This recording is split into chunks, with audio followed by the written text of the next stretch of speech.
Saudi Arabia is at a turning point in its history. Last month, the government cracked down on dissidents and detained dozens of civilians. The events took place at the backdrop of other global developments, such as the referendums in Iraqi Kurdistan and Catalonia, as well as the ethnic cleansing of Rohingyas in Myanmar. Thus, the Saudi crackdown went largely unnoticed in international media. Outlets that did cover the events presented it as a violation of human rights. Yet the nature of the arrests is more subtle and indicates that King Salman is preparing to abdicate his throne and install his son Bin Salman as the new ruler of Saudi Arabia. My name is Shirvan and welcome to Caspian Report.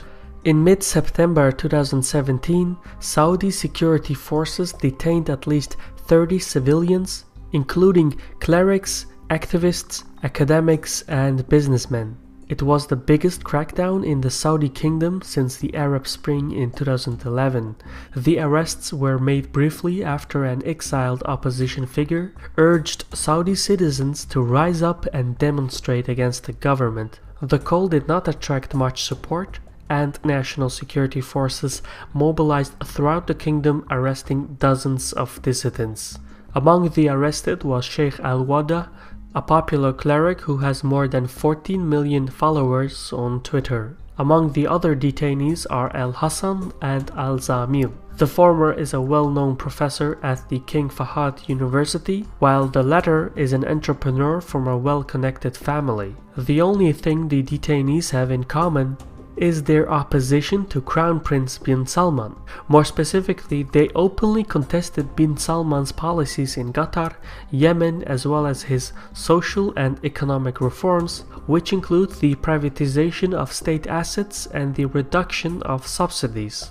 Government officials in Riyadh stated that the crackdown was necessary to dismantle a foreign intelligence network with links to the Muslim Brotherhood and Houthi rebels in Yemen. This thinly veiled euphemism suggests that Iran and Qatar are seeking to overthrow the government in Saudi Arabia. In truth, however, the crackdown is a preemptive consolidation of power ahead of King Salman's abdication and the ascent of Crown Prince Bin Salman to the throne.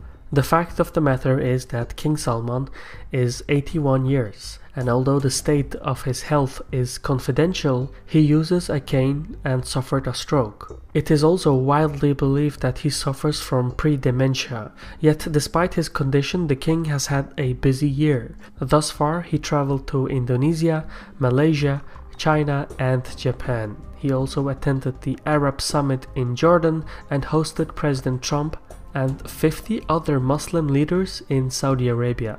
So despite his illness, King Salman has proven himself still capable of governing for some time to come. Yet the monarch has a demanding position, which is why he transferred much of his power to his son Bin Salman, who rocketed to the pinnacle of power in the kingdom. Today, Bin Salman is the de facto ruler on a day-to-day level. He oversees diplomacy, defense, economy, and other key agencies of the government. Bin Salman is the end of the lineage of kings who could trace their lineage to Ibn Saud directly, but he will have to establish his own legacy. Among his many agendas is the Saudi Vision 2030, which aims to decrease the country's reliance on oil and introduce social and economic reforms. How exactly these revisions will be implemented is still in question. Recently, the economic initiative was somewhat downscaled a year after its introduction. Even the initial public offering for Saudi Aramco has been delayed to late 2018 and may even be further delayed to 2019. Without the initial public offering, Riyadh cannot start on the reforms. Furthermore, economic reform in Saudi Arabia will have to come with a social overhaul. The recent announcement that Saudi women will be permitted to drive motor vehicles marks the symbolic start of the upcoming social reforms. In addition to social and economic change, Bin Salman's signature policy, the war in Yemen, has no end in sight. Fighting has ended up in a stalemate and the war has brought mass starvation and tragedy for the Yemeni people. As of this writing, with the outbreak of cholera, roughly 7 million people are at risk. Bin Salman is also behind the Saudi rivalry with Qatar, which has broken the Gulf Cooperation Council into hostile camps. He also recently refined many of the government ministries and centralized the intelligence agencies under his control.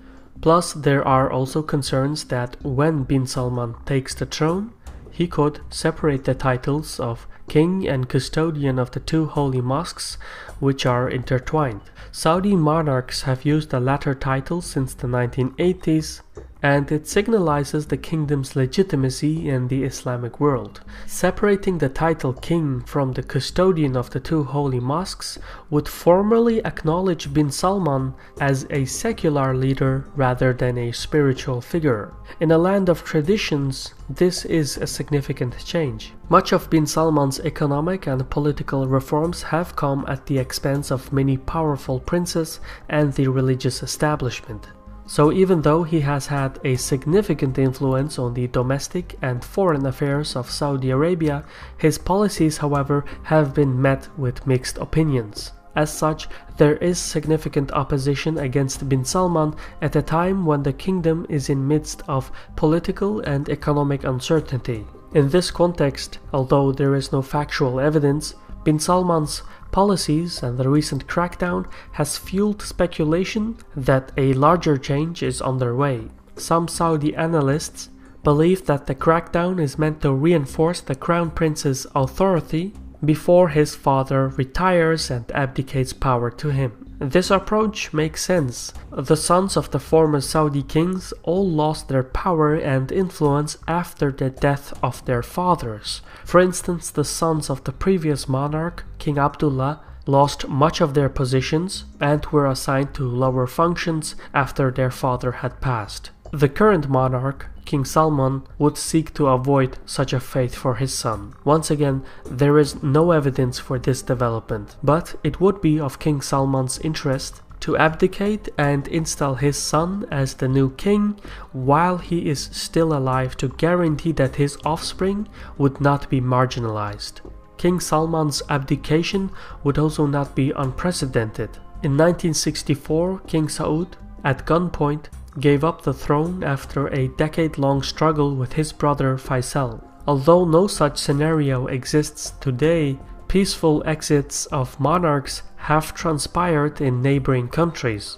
Most recently, in 2013, the former ruler of Qatar, Sheikh Hamad, abdicated and installed his son Tamim in his place. These precedents illustrate that abdication of power is a feasible option for the Saudis. For now, however, regardless of the anticipation, the transfer of power is unlikely to take place before King Salman's visit to Washington, which is set for early 2018.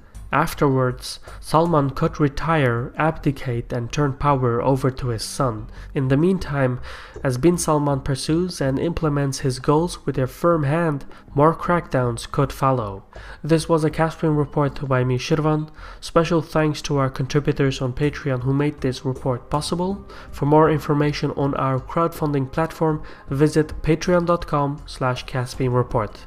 In any case, thank you for your time and Sarol.